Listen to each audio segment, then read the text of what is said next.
My name is André. I'm from Frontkom. I live in Fredrikstad, which is about an hour from here, and it's close to where Thomas lives, actually. So very nice to be here. We've had such a warm welcome. We haven't been much involved with the community. We've been lurking in the background, but here we are, and what a friendly bunch. So thanks for that. Frontkom is a digital agency. We work a lot with the educational sector, meaning we build websites for big universities and stuff like that. And in this case, we did like a small part of it. So welcome to the presentation on VID My Page, a digital home for 6,000 VID students, built with Enonic, React, TypeScript. And I'll also have my colleague Zakhar with me here, so he'll join us later. Okay, so first of all, VID, that's the name of a university, or rather a specialized university. They have 60 study programs, bachelor's, master's, PhD levels, and 6,000 students, 600 employees, 5 campuses, and also a virtual one. And if you remember, if you go back to when you were a student, you remember that there were quite a few things to think about when you first, came to campus or became a new student somewhere. And serving the students at VID, this is what they said. So there's a platform overload. They have all these different platforms for information distribution. There's the VID portal, there's Canvas, the LMS and messaging platform, TimeEdit for your schedule, there's a forms system called Nettskjema, Inspira, Serviceportalen, Sikresiden, so a lot of stuff that, the average student is not necessarily very interested in, diving deep into. Secondly, non-relevant information. There is an overload of information, much of which is not relevant to the individual student. So, okay, what can you do about that? Then there's also poor timing. Students need more timely updates, such as information about internships and exams before they begin. So the timing of when you meet the information is actually quite important.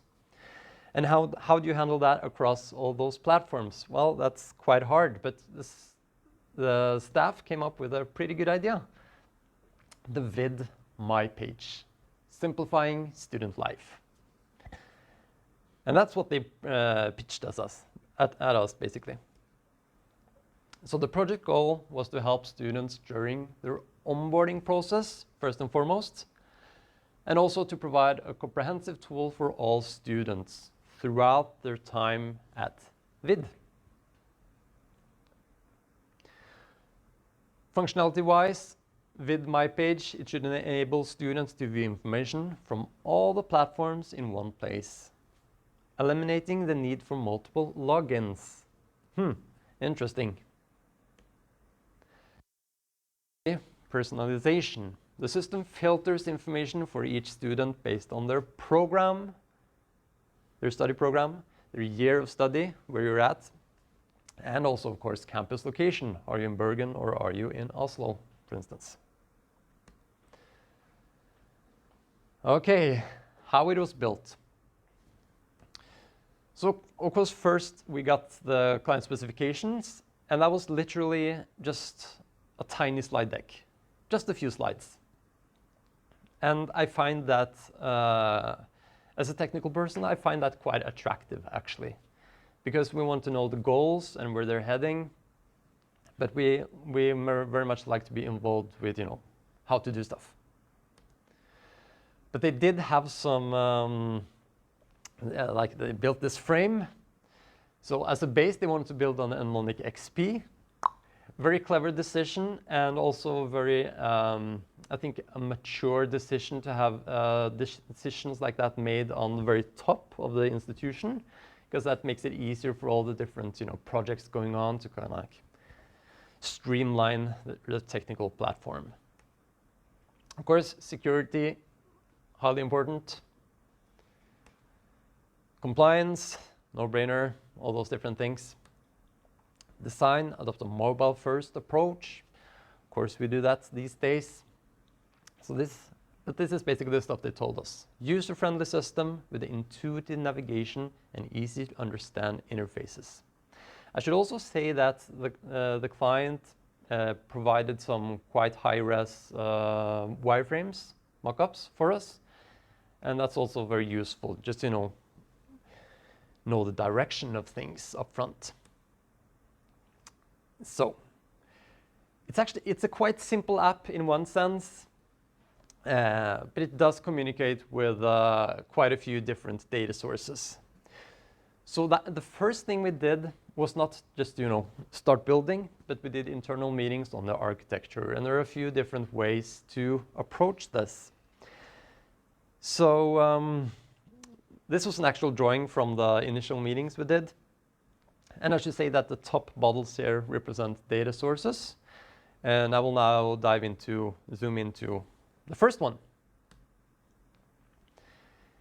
So like one first approach would be to just have Enonic XP just as a data source, like any other. Like FEIDE, the authentication, FS, the source of all the student information, TimeEdit for the schedule, Canvas for the inbox, and so forth. And then provide some data layer, some integration layer in the middle, REST API, and then build a lightweight front end. And there was, you might think, why do that? The only good reason to have that approach is that we've already done all these integrations before for other universities. However, not on XP. So it was like, okay, this is one road we can take. The good thing is that, we know that we have most of the integrations working and already tested. So, secondly, we approached it a bit differently with another approach. I mean, a suggestion, a bit more Enonic-centric this time, headless, using Enonic XP as the application platform.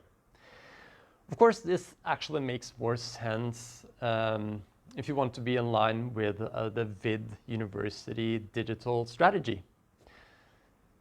So, of course, that's something we would want to consider. And being a bit pragmatic, we build a lot of Next applications, so it would just be, easy for us to do the front end in Next, say. A third option was to go full stack Enonic XP. And one good reason to do that is that, Enonic pretty much does everything we need out of the box. And why complicate things? Why have, a different server running the front end? Why have those extra DevOps processes if you don't really need them? So do you think we picked 1, 2, or 3? Okay.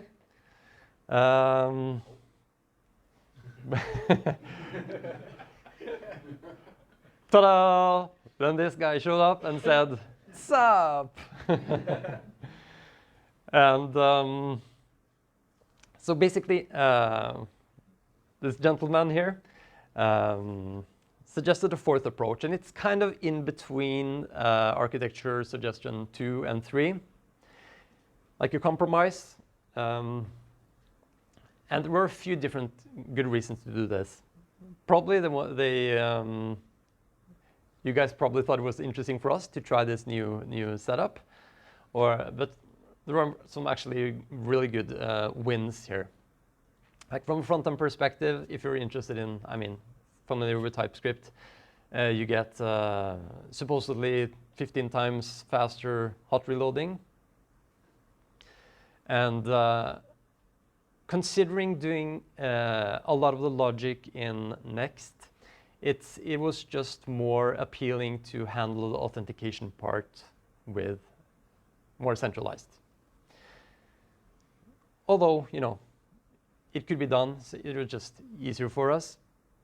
And I should also say that we were very happy about Enonic, having the guts to nudge us in a direction and giving us guidance along the way. This is something we rarely experience with other platforms, say another open source CMS.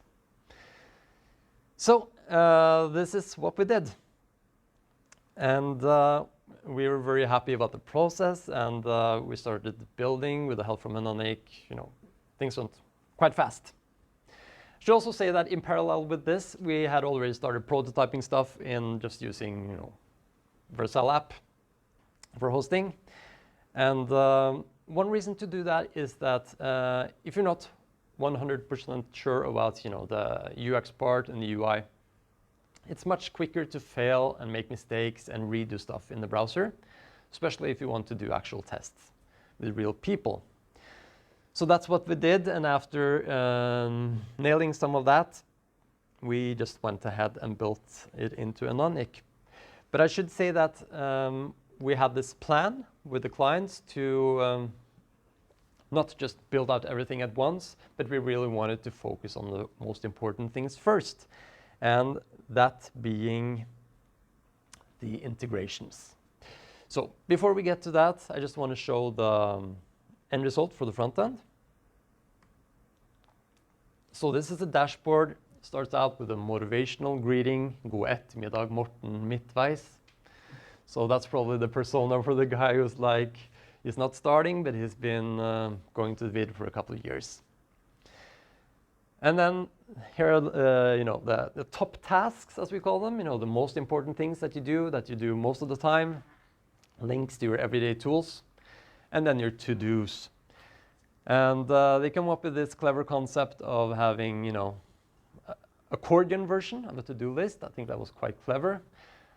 And I also want to highlight with that, that's as a developer, when you come into a project, there's usually this handover, like this is what you're supposed to do it, and then I'll check after if you did it right.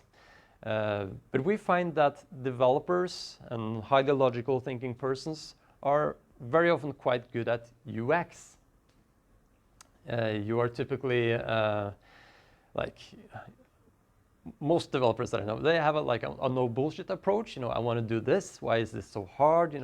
And it's just the fact that most front-end developers spend more time with the design than the actual designer. So that's something I just want to encourage, to give some authority to the developers to have some say on the final UI before you take it to production. Okay, when you scroll further down, you get to today's schedule. So all of this is personalized data that we fetch from TimeEdit. And then we have my inbox. Of course, that's personalized as well. We fetch that from a system called Canvas, Instructure Canvas.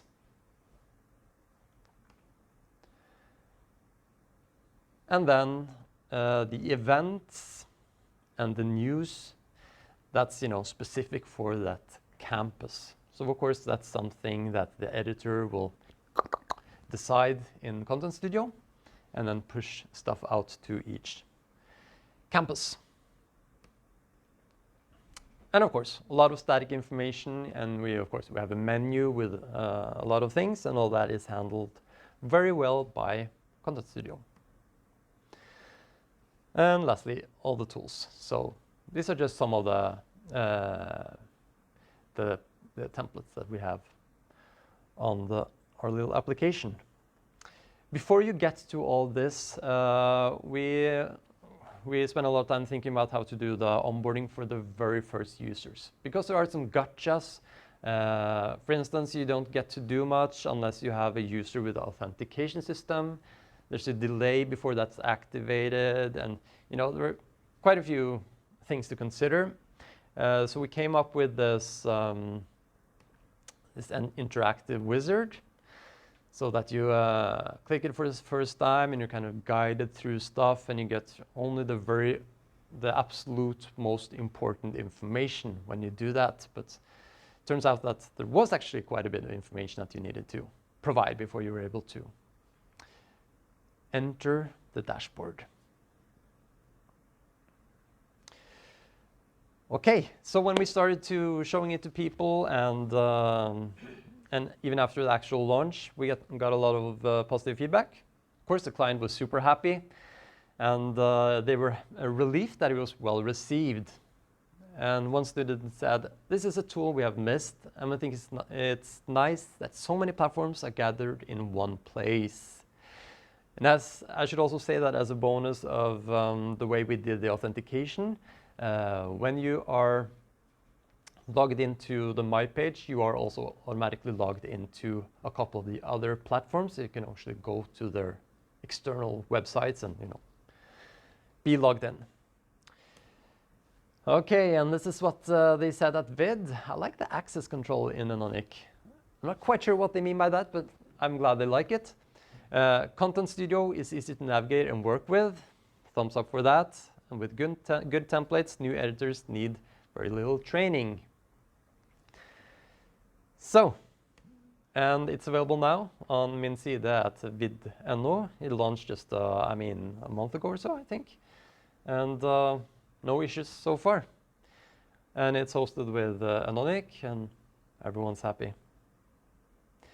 Now I want to welcome my colleague Zakhar. So I want to say that, this is a guy who did all the heavy lifting. I was just, doing the lightweight stuff, thinking in the background and selling the stuff to the client. So here you go, Zakhar. Okay. My name is Zakhar. I am developer from Enonic, and I want to share with you integration aspect of this project, as it is more focused as integration, not content. First integration is with FEIDE. For implementation of FEIDE authentication, we use OIDC provider. This is application, some provide Enonic, and this made process of implementation authorization was quietly quick, while also meeting all security requirements. And the main work for us was only first correct provide configuration, correctly configure provider. After that, we more adjust service on the FEIDE side, and last we must set appropriate permissions to the content. From FEIDE we receive basic data such as name and email of student. However, the most critical attribute we receive from FEIDE is unique identifier. This is attribute guarantee to be unique across all educational sector. This is important. Second, integration. This is with FS, Felles Studentsystem, is student information system and central hub for Norwegian higher education. For integration, we use GraphQL IP. We receive such from there such data as when students start study, where there is campus is, what program, group, class, or courses they are in. Also, it gave us full full data about all programs and courses and campuses of VID. I want to know that for identification student, we use that attributes we received from FEIDE. And also it was very helpful because owner of FEIDE and the FAS, this is happens believe what our client seeked. Next integration with TimeEdit. For it, we use TSUP-based API to receive unique individual schedule for students. And also for identification, we use attributes we received from FEIDE. Same time for Canvas, we use REST API and receive messages and the notifications from staff. Again, we use for identification student unique identifiers on the side from FEIDE. I want to note already André said about that because we not use direct authorization for each resource. Instead, we use FEIDE. Our users could gain access to both to TimeEdit and Canvas simultaneously without additional login. Okay, of course, we use standard features of Enonic in this project. It's like pages, parts, layouts, templates, services, and tasks. We're so happy. Just not use fragments concept, maybe. Also, existing white Enonic's content management capabilities grants to our clients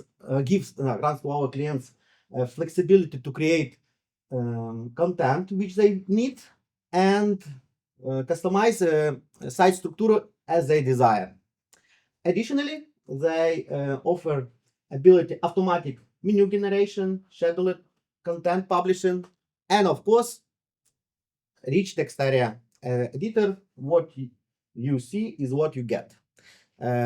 Just need lead training. As I said, and of the editors from VID in feedback. As was established in the beginning, the main goal of this project was organize information for student. That's why every content types to be task, news, articles, events, landing page, articles, schools, administration missions is segmented based on groups of students it should publish it to. Segmentation is determined by various factors. Some already said per André, it's campus, year of study, programs, courses, classes, groups. In this in the process of development, we faced it with some challenges, and I think it was more than 12. But now I want just share with you 4 of them. First challenge it was that our pages was a slow loading because we working with data in real time. In the result we see that its process was slow 4 seconds. That's why we found solution as using lazy loading and starting background process for future entries of students, and we can come to the end second. Second changes, we have a lot of content which we must personalize for students, and this is take a lot of resource of server and also create for us some delay of loading pages. And with our solution for this, it's using Enonic cache library to store a menu. Another challenge it's unstable. We have problem with GraphQL for FS because they still test it and improve it. This causes some kind instability due to going changes. That's why we reduce it. This is problem by save recent data of our users in Enonic. No, it's like some kind of cache. Last change which I want to share with you, it's personalized data for staff.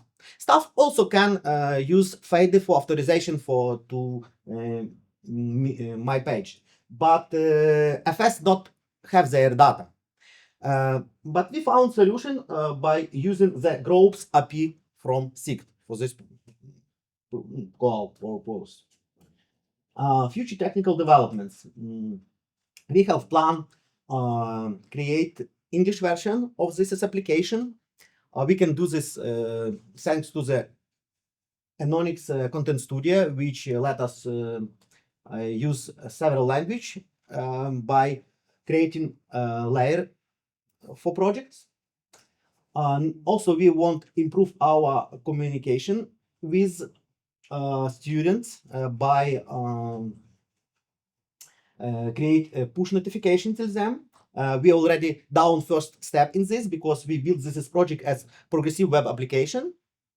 And last, we want to add some new features for students, so they can like system of voting, surveys, and some way for give feedback to feedback. Now our team working in integration of NetSchema API. This is tools for which provide forms and surveys.